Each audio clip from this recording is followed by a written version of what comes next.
Baptism చేసుకోకుండా ఎన్నాళ్ళు ప్రార్థనమైనా కానీ నీ పక్కన సాతాను కూర్చొని నీతో పాటు ఆహా అబ్బా నా బిడ్డ భలే మంచి పాట పాడుతుందే, అబ్బా భలే బాగా ప్రార్థన చేస్తుంది అని సాతాను చెప్పుకుంటాడు. వాడు కూడా ఆనందపడతాడు. వాడికి ఎప్పుడు ఏడుపు వచ్చేదంటే సాతానుడికి నువ్వు బాప్తీసం తీసుకున్నప్పుడు వాడికి ఏడుపు వచ్చేది. దేవుని స్తోత్రం కలుగును. ఎందుకంటే బాప్తిస్మము అనేది మన జీవితాన్ని పరిశుద్ధపరిచే ఒక గొప్ప కార్యక్రమం. మన బ్రతుకులు దేవుని బిడ్డగా ముద్రించే ఒక గొప్ప సంకల్పం అది. దేవునికి స్తోత్రం కలుగును. అలాంటి గొప్ప ధన్యత ఎవరు పోగొట్టుకుంటారండి? ఆ రక్షణ విలువ తెలిసిన వాళ్ళు రక్షణ విడిచిపెడతారా? ఎప్పుడు రక్షణ పొందుకుందామని తహతహలాడుతూ ఉంటారు. దేవునికి స్తోత్రం. సరే, ఎట్టయితేనే మొత్తానికి తండ్రి గారిది అయిపోయింది, ఎదురు వచ్చిన పెద్దమ్మది అయిపోయింది, చివరికి ఒక విశ్వాసది కూడా అయిపోయింది. ఎట్టకేలకి పాస్టర్ గారి దగ్గరికి వెళ్ళాను. పాస్టర్ గారండి నాకు బాప్తీసం ఇవ్వండి అన్నారు. అంటే అబ్బాయి ఒక 2 నెలలు వస్తా ఉండయ్యా, తర్వాత ఇద్దాం అన్నా. నువ్వు ఎత్తవా చెప్పు, నువ్వు ఇవ్వకపోతే ఇంకో పాస్టర్ గారికి అడిగి వెళ్ళి బాప్తీసం తీసుకుంటా, నాకు మాత్రం ముందు బాప్తీసం కావాలి అన్నా. అప్పుడు ఆయనకు అర్థమైంది, ఓహో ఇతను దేవుడు ఏర్పాట్లో ఉన్నాడు, దేవుడు ప్రేరేపించాడని చెప్పి కొన్ని వాక్యాలు చెప్పి నన్ను ఒక్కడిని కాలువ తీసుకెళ్ళి కాలువలో ముంచాడు. దేవుని స్తోత్రం కలుగును గాక. మునిగిపోయి అట్నే ఉండాల, మళ్ళీ పైకి లేచాడే. దేవుని స్తోత్రం కలుగును గాక. ప్రియమైన దేవుని బిడ్డలారా, చూడండి, ఎప్పుడైతే నేను ప్రభువుని రక్షకునిగా అంగీకరించానో నా జీవితంలో సమాధానం పొందుకున్నాను. మొదటిగా ఆరోగ్యం పొందుకున్నాను, తర్వాత సమాధానం పొందుకున్నాను, ఈరోజు ఘనత కూడా పొందుకున్నాను. దేవునికి స్తోత్రం కలుగును గాక. ఒకప్పుడు నా కుటుంబంలో నాకు విలువ లేదు. అంతేకాదండి, నాతో పాటు ఈరోజు నా కుటుంబం అంతా కూడా ప్రభు రక్షణలో ఉంది. దేవునికి స్తోత్రం కలుగును గాక. ఆ రోజు తెలియక వద్దన్న మా తండ్రి గారే ఈరోజు తెలుసుకొని బాప్తిసం పొందుకున్నాడు. మా అమ్మగారు బాప్తిసం పొందుకున్నారు. దేవునికి స్తోత్రం కలుగును గాక. ఇంతకంటే ఏం కావాలండి? హల్లెలూయా. ఈరోజు దేవుని మహాకృపను బట్టి ఇక్కడ నడిపించుకొని మీరందరూ బాప్తిసం పొందుకోవడానికి దేవుడు కృప చూపించాడు. ఆరోగ్యం ఇచ్చాడు, నెమ్మది ఇచ్చాడు, తర్వాత ఏమిచ్చాడు? ఘనత కూడా ఇచ్చాడు. ఇప్పుడు నాకు కలిగిన ఈ ఘనత చూడండి, తెల్లగా మెరిసిపోతాను. ఈ బట్టలు ఫ్రెష్గా కొత్త బట్టలు. దేవుని స్తోత్రం. పాస్టర్ గారు చేర చూడండి, ఇంకా ఎంత మెరిసిపోతున్నారు. హల్లెలూయా. ఇవి మేము కొనుక్కోవాలా, డబ్బులు ఇచ్చి కొనుక్కోవాలా. నేను ఈ కుటుంబస్తులు మమ్మల్ని ప్రేమించి ప్రార్థన మొదలు పెట్టక ముందే ఈ బట్టలు వేసుకొని మీరు ఇవాళ ప్రార్థన పెట్టండి సార్ అన్నారు. దేవుని స్తోత్రం. మా ఇద్దరికి బట్టలు తీసుకొచ్చి అప్పటికప్పుడు గుట్టించి మీరు ఈ బట్టలు వేసుకోవాలి, మా ఇంట్లో ప్రార్థన పెట్టాలి అన్నారు. కండిషన్. దేవునికి స్తోత్రం కలుగును గాక. ఏం చేయాలి? వేసుకున్న బట్టలు ఎక్కడ విడిచి ఈ బట్టలు వేసుకొని ఎదురు నిలబడ్డారు. ఎవరిచ్చారండి ఈ ఘనత? దేవునికి స్తోత్రం. మన సంఘ బిడ్డలు చాలా మంది మాకు బట్టలు పెట్టారు. మా తల్లిగారు కూడా చెప్పేది కదా, చాలాసార్లు పెట్టారు. దేవునికి స్తోత్రం కలుగును. ఏ పండుగ వచ్చినా కానీ అమ్మగారి చీర వచ్చింది. దేవునికి స్తోత్రం కలుగును. క్రిస్మస్ పండుగ వచ్చి కుటుంబం మొత్తానికి బట్టలు వస్తాయి. ఎందుకు ఈ మాట చెప్తున్నాను? ఎవరి ద్వారా ఇది? ఏమండి, ఎవరి ద్వారా మాకు ఈరోజు ఈ ఘనత కలిగిందండి? దేవునికి స్తోత్రం. ఎవరి ద్వారా? గట్టిగా చెప్పలు కొడతారా? ఎవరి ద్వారాగా? యేసయ్య ద్వారాగా. దేవునికి స్తోత్రం కలుగును గాక. హల్లెలూయా.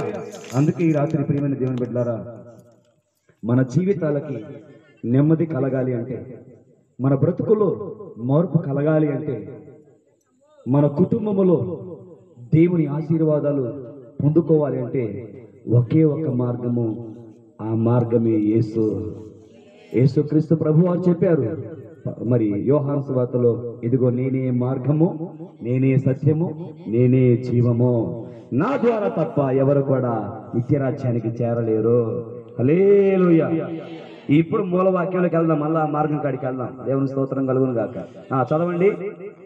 యెహోవా ఇలాగు సెలవిచ్చుచున్నాడు, మార్గములలో నిలిచి చూడుడి, పురాతనమైన మార్గములను గురించి విచారించుడి, మేలు కలుగు మార్గము ఏది అని అడిగి అందులో నడుచుకునుడి, అప్పుడు మీకు నెమ్మది కలుగును. దేవునికి స్తోత్రం కలుగును గాక. ఈ రాత్రి కుటుంబానికి చేరి వచ్చిన వారికి ఆల్రెడీ నెమ్మది కలిగింది. దేవునికి స్తోత్రం.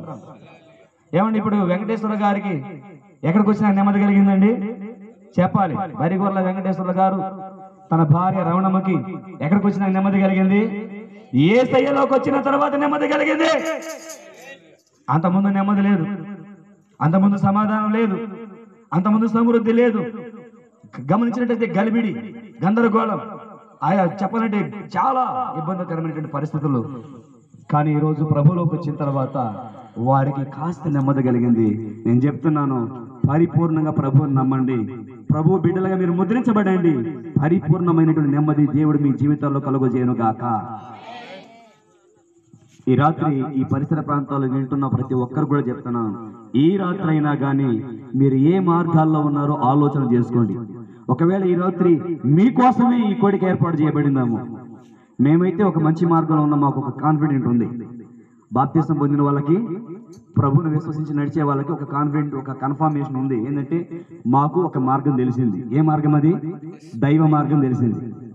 అంటే దేవుణ్ణి మానవుడు కలుసుకోవటానికి ఉన్న ఏకైక మార్గం మనందరికీ తెలిసింది. దేవునికి స్తోత్రం. ఇక మనం తెలుసుకోవాల్సింది ఏమి లేదు. ఆయన మార్గంలో సక్రమంగా నడుచుకోవడమే మనం తెలుసుకోవాల్సింది. హల్లెలూయా. కానీ ఆ మార్గం గురించి తెలియని వారి గురించి ప్రభు ఏమని చెప్తున్నాడంటే,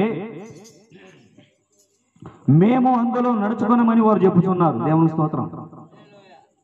మేము మాత్రం ఏ మార్గంలో నడుచుకుంటాం, కానీ ఆ మార్గంలోకి మాత్రం మమ్మల్ని బెలవద్దు. మేము రాము. దేవుని స్తోత్రం.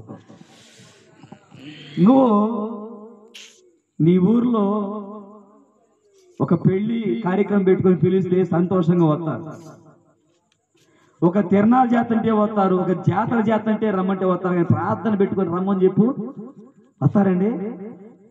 నువ్వు సినిమాకి వెళితే వస్తారు, నువ్వు చుట్టాల కాడికి పోదామంటే వస్తారు, ఇంకోసాడికి పోదామంటే వస్తారు, ఊర్లో తిరణాలు జరుగుతుంది కాసేపు ఆ పిల్లల కాడికి పోయి చూసి వద్దాం రమ్మంటే వస్తారు. కానీ చర్చికి వెళ్ళి కాసేపు దేవుని మాట ఏందంటాం రా అంటే వస్తారా? దేవుని స్తోత్రం. రాకపోవడం అటు ఉంచి పొయ్యే వాళ్ళు పడుతామంటారు. ఏంది నువ్వు కూడా మతం పుచ్చుకున్నావా? నువ్వు కూడా మతంలో దిగావా? నీకేమైంది అని ఇలాంటి మాటలు దేవుని స్తోత్రం కాదు. వాళ్ళకు పాపం తెలియలంగా వాళ్ళకి ఆ మార్గం తెలియదు కనుక ఆ మార్గంలో నడుచుకోలేకపోతున్నారు.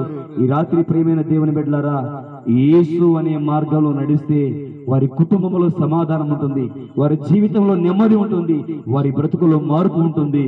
అంతేకాదు, వారు మంచి మార్గంలో నడుచుకొని దేవుని నీతి రాజ్యానికి వారసులు అవుతారు. అట్టి కృపను ఈ ప్రాంత ప్రజలందరికీ దేవుడు అనుగ్రహించును గాక. దేవునికి స్తోత్రం.